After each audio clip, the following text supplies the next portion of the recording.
What's the meaning of brew?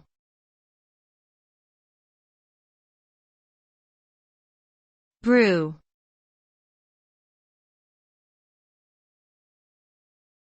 Brew.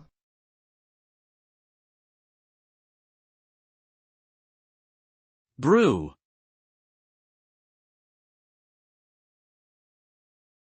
Brew.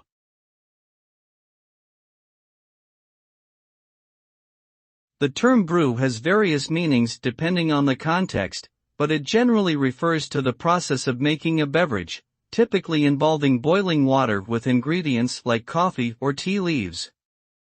The result of the brewing process is a flavorful and aromatic beverage that can be consumed hot or cold, depending on personal preference.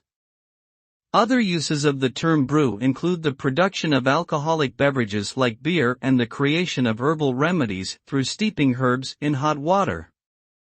Overall, brew is a versatile word that describes a range of processes that result in delicious and often healthful beverages.